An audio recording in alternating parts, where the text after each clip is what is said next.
yes, everybody knows those two versions. Okay, this is not either of those versions. The tale I'm going to tell you today actually dates back pre-Grimm, pre-Perrault.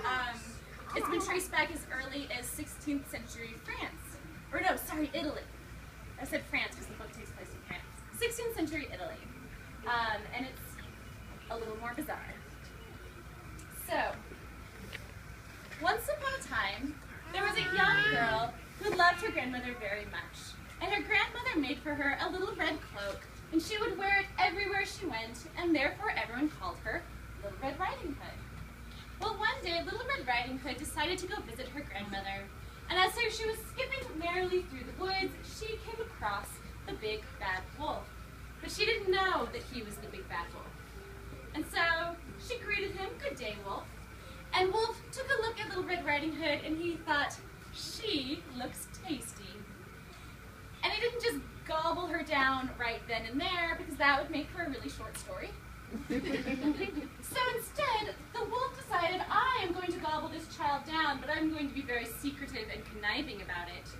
So the wolf told Little Red Riding Hood, "You should go over that way. There are some lovely flowers for you to collect." And Little Red Riding Hood went over that way and started meandering and picking all sorts of flowers, while the wolf raced ahead to Grandmother's house. And when the wolf arrived at Grandmother's house, he gobbled her down, because that's what he does. But there are parts of an old lady that even a wolf will not deign to eat.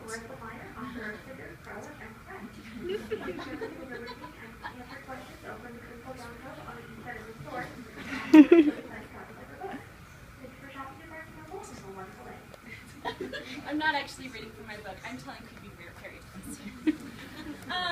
So there are parts of an old lady that even a wolf will not deign to eat. They, in fact, have standards. So before completely devouring the old woman, he first removed her teeth and her jaws and her intestines. And he put them in the pantry, because that's where they go. Good to know. And after he had satiated his hunger, the wolf put on the grandma's clothing and crawled into bed to wait. A little while later, Little Red Riding Hood showed up, and she knocked on the door, and the wolf bid her to enter. And she came in, and she said, "Hey, Grandma, I just traveled a really long way through the woods. I have gathered all of these beautiful flowers, and now I'm starving. What do you have to eat?" And the wolf said, "Check the pantry, little girl. I believe that we might have some rice and a couple slabs of meat and some sausage." Oh, I know. I told you.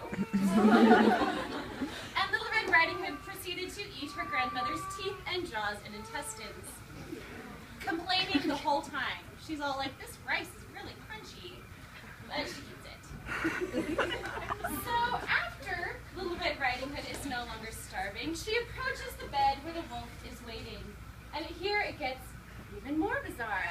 Because Little Red Riding Hood, at its heart, was always a warning story. It was a story told to young girls, don't go running off with bad men who are going to treat you poorly and not turn you into properly wedded young ladies.